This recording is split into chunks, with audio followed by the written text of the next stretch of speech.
one of the biggest moments the WNBA has ever seen. Looking forward into the future, what would you like to see happen as you come to a negotiation? Well, honestly, I don't think it's just a big moment for the WNBA. I think all of women's sports, I think this is one of the biggest moments we've ever had. So, I feel very confident that we're going to get something done, and that's because we're in this moment because of the product we put on the floor. So we need to be able to continue to do that, and I know everybody's working really hard. There's a meeting tomorrow that's super important, and I truly do believe we're going to get something done here in the next couple of weeks. But like you said, look at the body language. That pause, that tight smile, that split-second stare off to the side. People keep calling it excitement, but it reads like irritation because NBC just crossed a line the WNBA has been trying to keep invisible. Here's the core issue. This was not a casual compliment. This was a hierarchy statement. Everyone has to be equal, and this is what NBC have said. There is no more iconic figure in basketball, in women's game right now, or the game in general, about Caitlin Clark in the game in general. That's all I gotta say, is that that is when an NBC decision maker frames Caitlin Clark as the most iconic figure in basketball, full stop. It does two things at once. It lifts her into a tier the sport rarely hands out in real time, and it quietly tells the audience that the biggest gravitational pull in the game, Indiana Fever, Caitlin Clark, the young players, have that much sway over a bunch of players who are going to be out of the league in the next 3 years, whether or not they want to burn the league down with them. At the end of the day, I don't think they have that much say, but it is very, very clear is coming from the league that is usually treated like an also. That is why the reaction matters. NBC is not a random podcast chasing clicks. NBC is a major broadcast partner with incentives, with messaging discipline, with corporate language that usually avoids absolutes. So when they choose an absolute, they are planting a flag. They are saying this is the face that moves audiences, sells broadcasts, and makes casual fans pay attention. And that is the part that gets uncomfortable for the league, because the WNBA wants Caitlin Clark to be a star inside the system, not a star who makes the system look smaller. They want growth to feel collective, not concentrated. They want every team, every market, every veteran, every storyline to share the spotlight, so the league looks durable without any single person holding up the roof. Alyssa Thomas was the reason why people are watching. And by the way, it's not even people like, oh, it was the finals about Thomas. No. They literally said it wasn't justifying. It wasn't just the playoffs, but our regular season broke records as fans went to watch Alyssa Thomas. Like, that is a statement that the WNBA had put out. I have to say that is a statement that they had put out to say that fans came to watch Alyssa Thomas instead of Caitlin Clark, or Angel Reese even, if you wanted to say, but the outside world does not care about that internal balance. The outside world follows the magnet. So when NBC publicly crowns Caitlin Clark during an NBA-facing announcement, it is not just promoting her, it is recentering the conversation around her in a way the WNBA cannot fully control. They're not seen as problematic in the league, but now the NBC, the executive producer for NBC Sports, has basically said, yeah, there's no more relevant player, not only in the women's game, and this should be the biggest duh for WNBA, and the biggest W that they have basically just said that a player in their league is now, in fact, the most iconic figure in basketball. This is on an NBA post, and once that happens, every decision starts looking different. Every quote gets interpreted differently, and every reaction becomes a tell. He is not wrong about the pattern. The WNBA spent the entire 2024 season trying to steer the conversation away from the idea that one player is driving the league's momentum. Every time the spotlight narrowed, the messaging widened. Every time the numbers pointed in one direction, the public framing tried to spread it across the whole ecosystem. But at the end of the day, it's an obvious statement, but they're not going to be happy. You just know it, like people are not going to be happy, basically, with instead of where people should be happy, being like, oh my God, people are actually saying that about women. You could feel that strategy in the way the league communicated after the postseason. Instead of feeding the obvious storyline, the official messaging elevated other names and other explanations, as if the league was insisting that attendance spikes and attention surges were about the product as a whole, not the phenomenon at the center of it. The subtext was clear. Do not let the audience believe this is a one-person economy. And that is what makes NBC's comment such a problem for them, because NBC is not a debate show chasing a viral clip. It is a broadcast partner with real money on the line, real research teams, and real incentive to speak carefully. When someone at that level makes a blunt declaration on an NBA-facing platform, it is not fandom. It is positioning. It is a signal to advertisers, sponsors, and casual viewers about where the attention actually lives. Because Robin Lundberg's right. Caitlin Clark she's applying a little pressure. She is. We know Caitlin Clark From basically everything she has said, and I've said, man, boy, if it was me, she would be the president of the Players Union. I wouldn't think twice about it. That is the part people miss. Networks do not talk like this unless the internal metrics give them confidence. There is no hedging, no careful phrasing, no shared spotlight language. It is definitive, confident, and public, which tells you they believe the numbers protect them. That is why the WNBA's messaging strategy collides headfirst with NBC's reality check, because once a partner says it out loud, the league cannot unring it. Here is the disconnect that keeps tripping people up. In almost any other sports league, a statement like this becomes a victory lap. If a major broadcast partner told the world that one player was the most iconic figure in the entire sport, the league would not hesitate. They would package it, amplify it, and build weeks of promotional momentum around it. They would flood every commercial break with that face, push that jersey, and make sure casual fans knew exactly who the entry point is. That is how the business usually works. But with the WNBA, the instinct has been different. The league has treated Caitlin Clark's star power like something to manage, not something to crown. Not because they do not understand that it helps them, but because they want to control how it helps them. And it's never going to stop. Caitlin Clark would win 10 rings, and they're still going to complain about her not winning in high school. Like, I just mean it where it's like these people, none of this is relevant to anything. Like, it is funny in terms of the relevancy. Like, the players have been offered amounts of money that they dreamed of getting, and are calling it slaps in the face. They're getting the coverage that they've always wanted to get, and they want the benefit without the perception that the league's value is anchored to one name. And that is the tension sitting under everything. The WNBA has long operated with a culture that emphasizes parity, respect, and shared recognition. The idea is that the product is the product, and the league should not be reduced to a single personality. In a locker room sense, that mindset is understandable. In a brand sense, it is a risky bet because fans do not fall in love with philosophies. They fall in love with stories, rivalries, and faces. Stars are how the casual audience learns the league. Networks understand this because networks live and die by attention. Sponsors understand it because sponsors pay for association with recognizable people. A corporate partner is not buying balance. They are buying reach. They are buying cultural presence. They are buying the ability to put a person on a billboard and have strangers instantly know who it is. So when NBC speaks in that blunt, top-of-the-mountain language, it is not disrespecting the rest of the league. It is doing what broadcasters do. It is identifying the clearest marketing engine and turning it into a headline. The WNBA's discomfort is not really about whether Caitlin Clark is a star. It's about what happens if everyone agrees she is the main star. Because once that becomes the accepted reality, every other decision gets judged through that lens.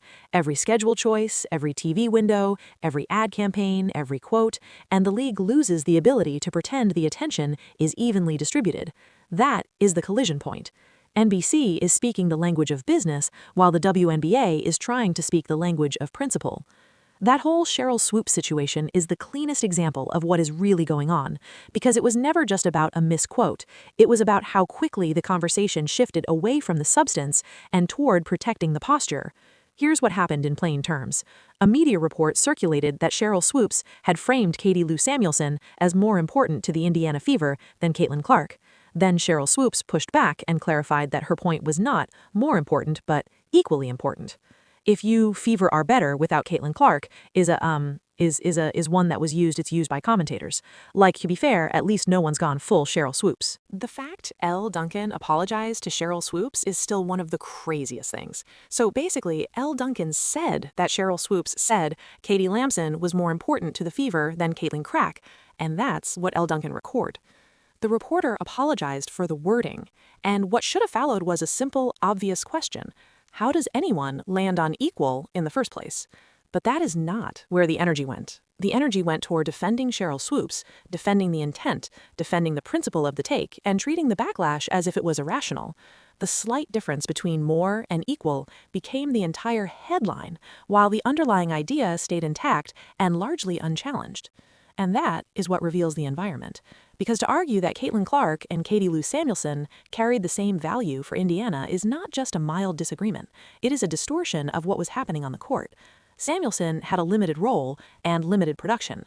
Caitlin Clark was driving the offense, generating points, creating shots for others, and carrying the kind of workload that reshapes a team's identity. Swoops is actually, in fact, they're at fault. And that, Cheryl Swoops didn't say it. Like, basically, Cheryl Swoops can do no wrong when she slightly misquoted. There was a whole apology and then went to bat for Cheryl Swoops. When the sentiment of why the Cheryl Swoops statement was crazy, it was true that she was saying nonsense about Caitlin Clark. Those are not comparable responsibilities.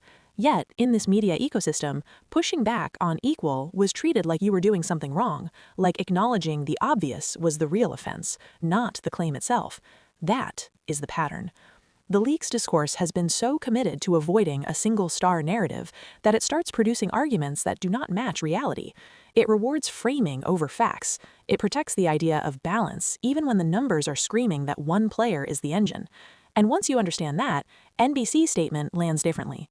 NBC just walked into a space where saying the quiet part out loud triggers defenses, not because the statement is inaccurate, but because it threatens the preferred storyline. The preferred storyline says the league is rising as a collective.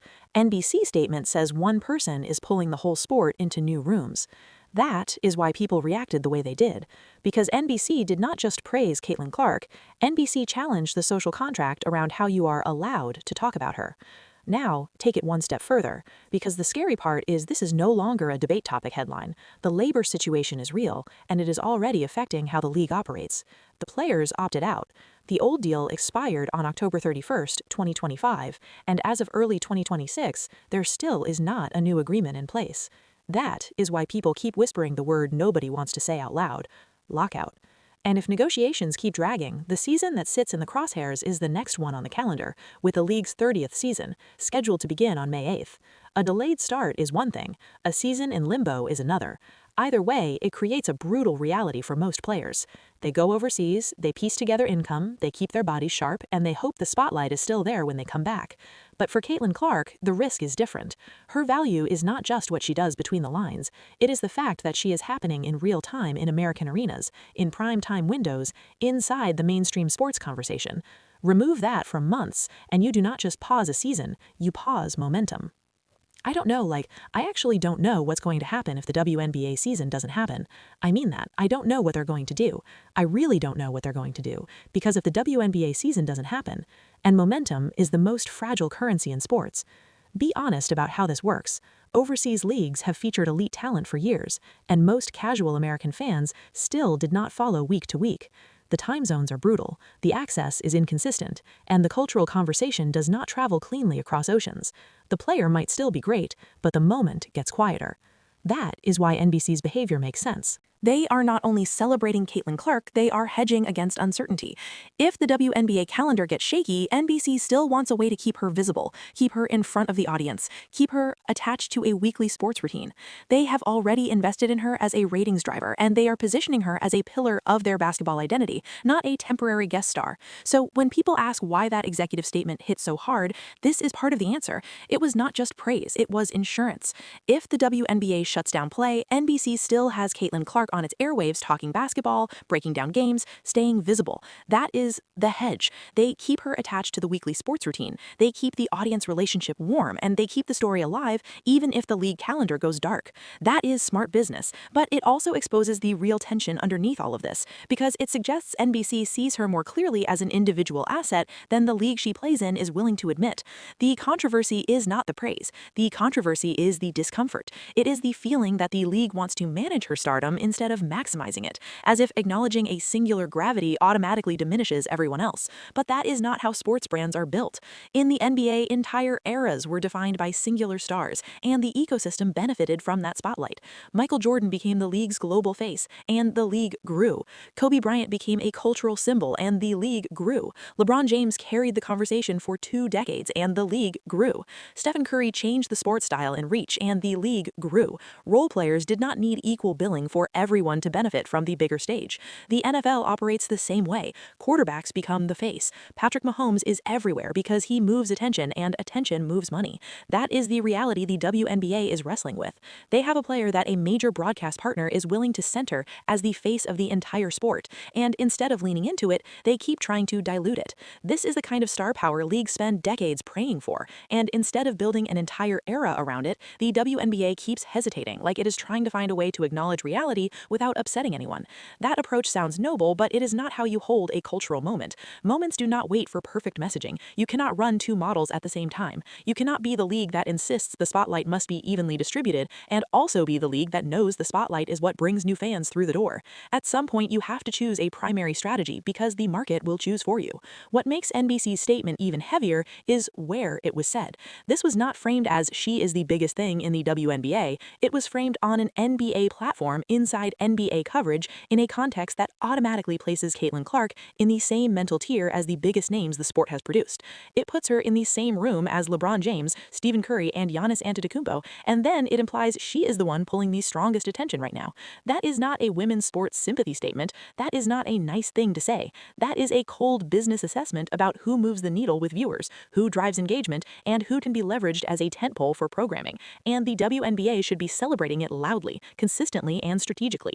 They should be amplifying it and coordinating with NBC to squeeze every ounce of value out of this open window. More national visibility, more mainstream crossover, more consistent storytelling, more moments that make casual fans feel like they are missing something if they are not tuned in. Instead, the instinct often feels like caution, like internal balancing, like the fear of being seen as too dependent on one person. But while the league tries to thread that needle, the window does not stay open forever. Casual attention is a temporary gift. People are curious right now. They are listening right now. They are sampling the product right now. And that brings the league to the question it cannot avoid much longer.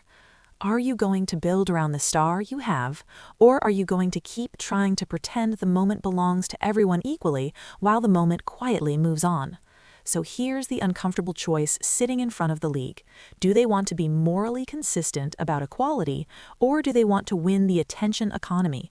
Because right now, the league keeps acting like those two goals are in direct conflict, and it is choosing the safer stance, even when it costs them momentum. NBC just handed them a rare gift. This is not a random compliment. This is a mainstream partner telling the world on an NBA-facing platform that the biggest draw in basketball right now is a WNBA player. The instinctive response from a growth-minded league would be simple. Appreciate it. Amplify it. Build on it. Not retreat into defensiveness, not pivot into reminders that everyone deserves recognition, not scramble to soften the edges so nobody feels slighted. You can respect the rest of the league and still understand what the market is telling you. Both things can be true at the same time, but only one of them actually builds a durable business model. You do not create long-term stability by insisting every player is perceived the same. You create it by using a transcendent figure as an entry point, then expanding what fans care about once they are inside the arena. That is how you turn a moment into a movement. So, I will leave it with this. Is NBC right to label Caitlin Clark the most iconic figure in basketball right now based on cultural impact, attention, and mainstream pull? Or does that framing disrespect NBA stars and minimize other WNBA players who have been building the league for years? And the bigger question, should the WNBA lean into having a once-in-a-generation star and treat it like a strategic advantage, or keep prioritizing an equality-first posture even if it caps their ceiling? Because this is not really an argument about whether Caitlin Clark is great. Everyone can see that.